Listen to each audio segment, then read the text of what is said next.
আমি হলাম এই গ্রামের সবচেয়ে বড় জাদুঘর। এখানে মানুষ বসে আছিস, তোকে আমি এখনই ভ্যানিশ করব। সুমন্ত সু লাইলা কুত্তার গু, ভ্যানিশ হয়ে যা। আরে এটা কিভাবে সম্ভব? এ তো মানুষকে গায়েব করে দিল। আজকে আমার মাদবর সাহেবকে জানাতে হবে। মাদবর সাহেব, আমাদের গ্রামে একটা জাদুকর এসেছে। সে অনেক ভয়ঙ্কর, আমি দেখছি সে মানুষ গায়েব করে দিচ্ছে। কি মানুষ গায়েব করে দিয়েছে?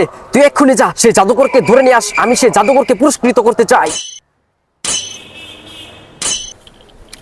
জাদুকর তুমি আমার সাথে চলো। মাদবর সাহেব তোমাকে অনেক দামি পুরস্কার দিব। এই গ্রামে সবচেয়ে বড় জাদুঘর হচ্ছে আমি। আমার সামনে কেউ পাল্লা দিবে না। আমি সবচেয়ে বড় পুরস্কার পাবো। ওই তুই আমার মাতবর সাহেবের কাছে নিয়ে যা। আমি এই গ্রামের সবচেয়ে বড় জাদুকর। এই কে বড় জাদুঘর এটা দেখা যাবে। চল যাই মাদবর সাহেবের কাছে, দেখা যাবে কে বড় জাদুঘর। মাদবর সাহেব ওদেরকে নিয়ে আসছি, ওদেরকে পরীক্ষা করেন। এই তোমরা দুজন এখন আমাকে জাদু দেখাও। যার জাদু বেশি সুন্দর লাগবে আমি তাকে পুরস্কার দেব। সুমন্ত সু লাইলা কুত্তার গু, ফা।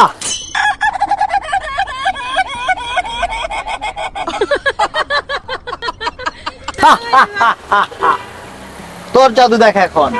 সুমন্তর ছুলাই লাগো তার গু।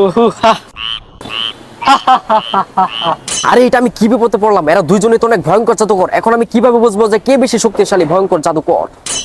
আমি তোর চেয়ে বড় জাদুঘর। আমি তোর চেয়ে বড় জাদুকর। তুই কয়দিন ধরে জাদুঘর কাজ করিস? আমি ছোট থেকে আমি জাদুঘর কাজ করি। আমি হচ্ছে ছোট থেকে জাদুকরের কাজ করি। তোর চেয়ে আমি বড় জাদুঘর।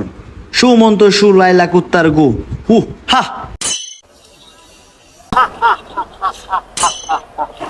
আমি হলাম এই গ্রামের সবচেয়ে বড় জাদুঘর। এই আমি তো জাদু দেখে খুশি হয়েছি। এই নে আমার মানি ব্যাগ, এখানে 10 লক্ষ টাকার চেক আছে। যা এখান থেকে আর কোনোদিন আমার গ্রামের মানুষের ক্ষতি করবি না। আসসালামু আলাইকুম। ওয়ালাইকুম আমি আর এই আসসালাম। গ্রামে আসবো না। আমার জন্য দোয়া করবেন। যা।